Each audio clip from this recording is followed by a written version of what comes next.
9 अगस्त 1925 की रात अंधेरे को चीरती हुई एक ट्रेन लखनऊ की ओर बढ़ रही थी। पटरियों पर दौड़ते लोहे के पहिए एक अजीब सी धुन पैदा कर रहे थे।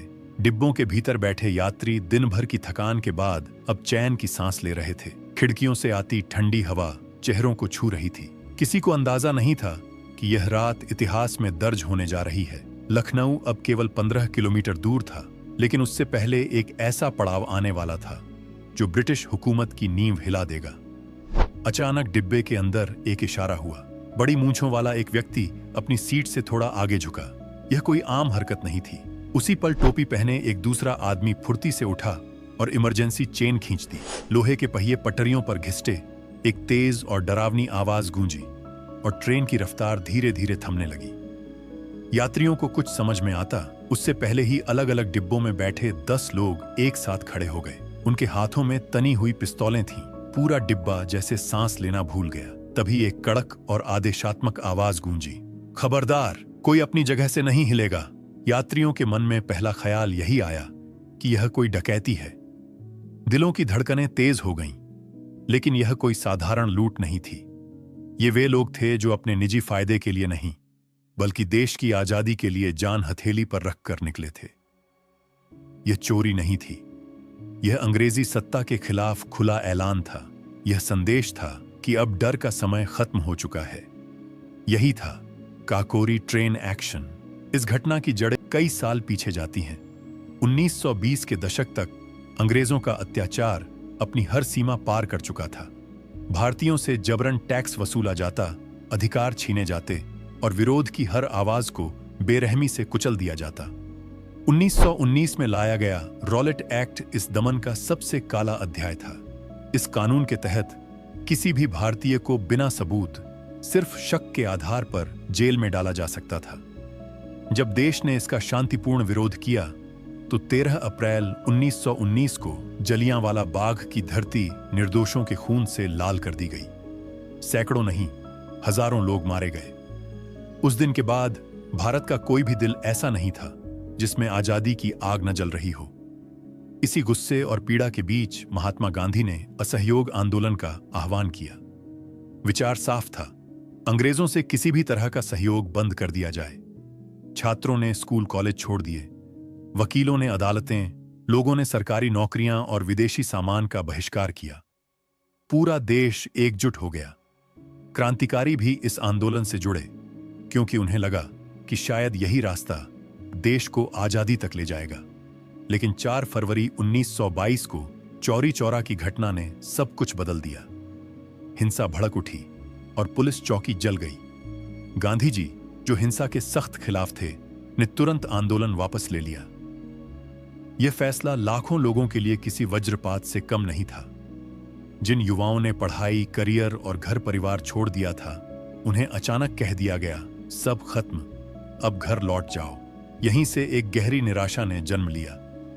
कई युवाओं को लगने लगा कि सिर्फ अहिंसा के सहारे एक निर्दयी साम्राज्य को नहीं हराया जा सकता।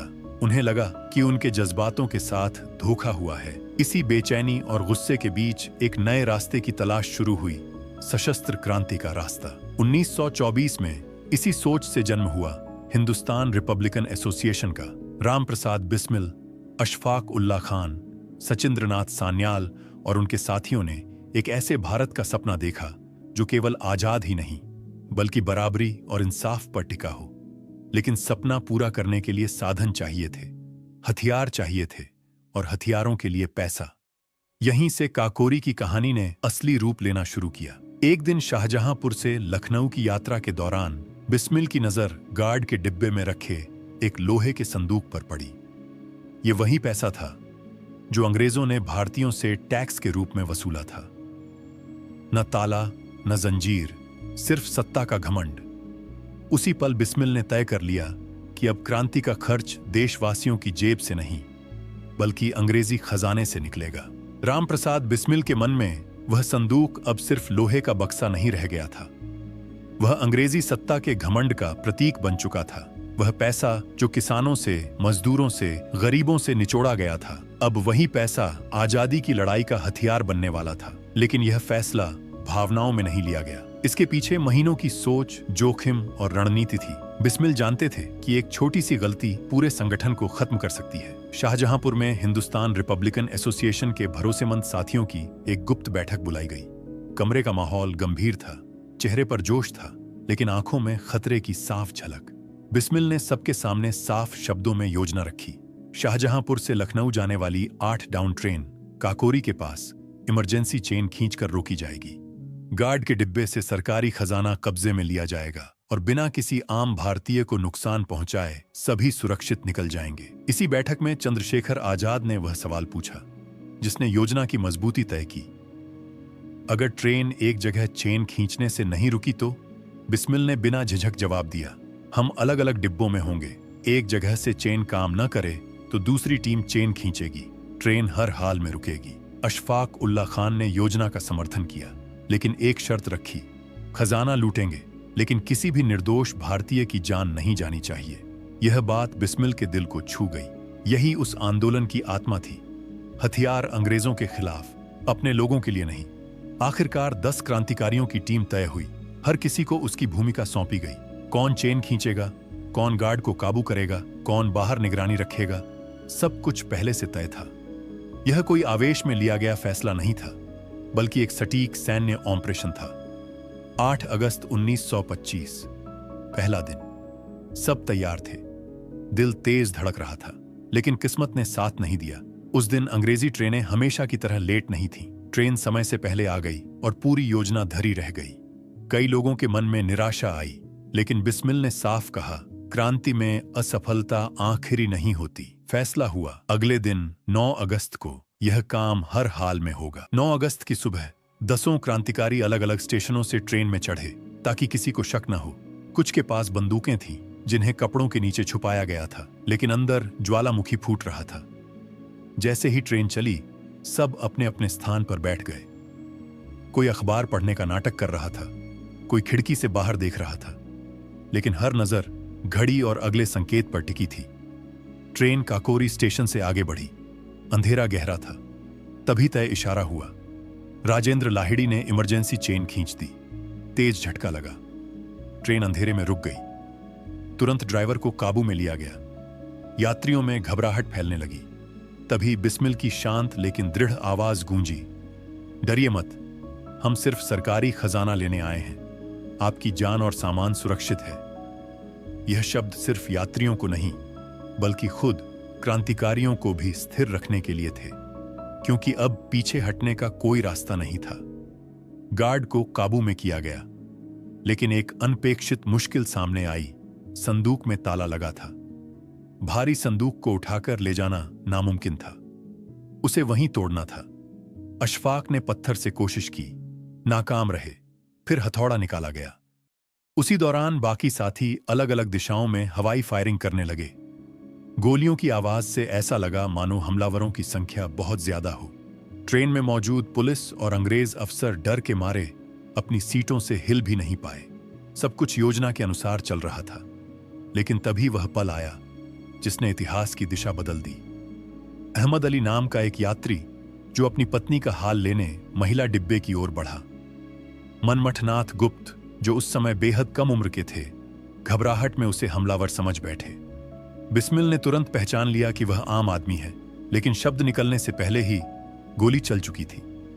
अहमद अली की मौके पर ही मौत हो गई। कुछ सेकंड के लिए सब कुछ थम गया। ट्रेन में गहरा सन्नाटा छा गया। मनमथनाथ टूट गए, फूट फूट कर रोने लगे। यह वही था जिससे बचने की कसम ली गई थी। बिस्मिल के लिए यह पल किसी व्यक्तिगत हार से कम नहीं था, लेकिन समय रुक नहीं सकता था। उन्होंने खुद हथौड़ा उठाया, पूरी ताकत से वार किया। ताला टूट गया। अंदर से करीब 8,000 रुपए निकले, जो आज के हिसाब से लाखों में होते। उसी वक्त दूर से एक दूसरी ट्रेन आती दिखी। किस्मत ने फिर करवट ली। वह ट्रेन बिना रुके निकल गई। जल्दी जल्दी पैसे समेटे गए, चादरों में बांधे गए और क्रांतिकारी अंधेरे में गायब हो गए। गोमती नदी के किनारे चलते हुए वे लखनऊ पहुंचे। रात एक पार्क में पेड़ों के नीचे काटी गई। कोई जश्न नहीं था, सिर्फ खामोशी, थकान और एक अनकहा बोझ, एक निर्दोष की मौत का। अगली सुबह अखबारों में खबर छपी। काकोरी की गूंज पूरे देश में फैल गई। काकोरी की घटना केवल एक रात की कहानी नहीं थी।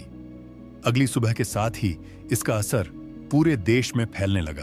अखबारों की सुर्खियां चीख चीख कर बता रही थीं कि अंग्रेजी सरकार के खजाने पर सीधा हमला हुआ है।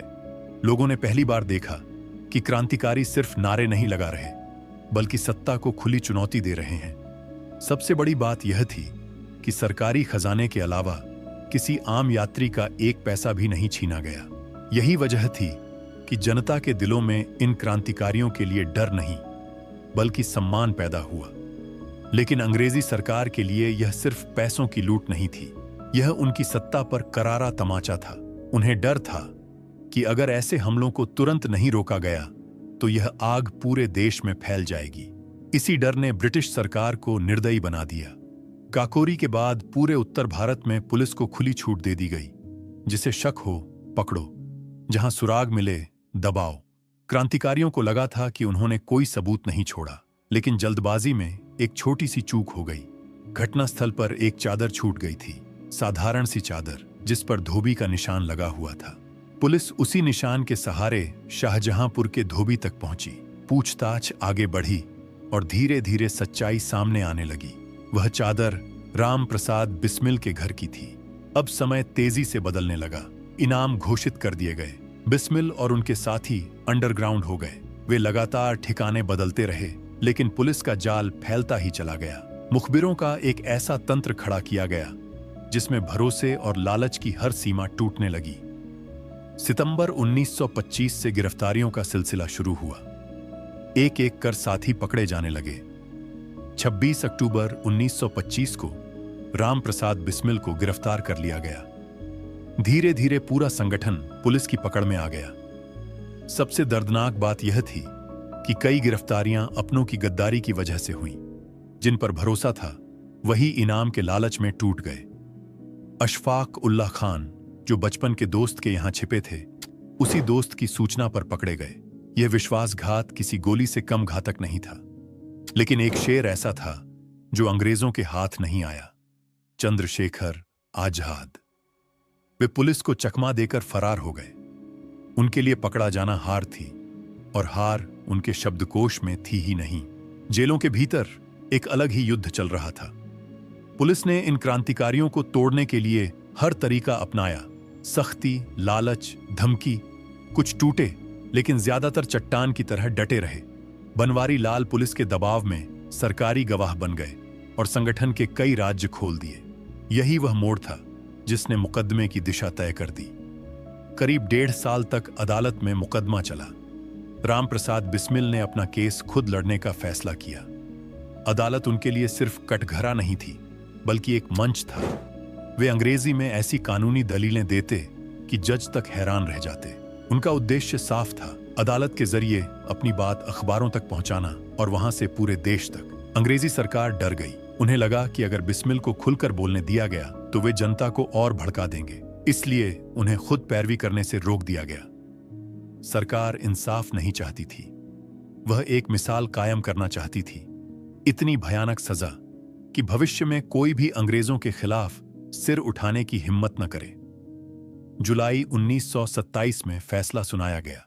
कुछ लोग रिहा हुए, लेकिन 4 प्रमुख क्रांतिकारियों राम प्रसाद बिस्मिल, अशफाक उल्लाह खान, राजेंद्र लाहिड़ी और रोशन सिंह को फांसी की सजा दी गई। बाकी को काला पानी या लंबी कैद।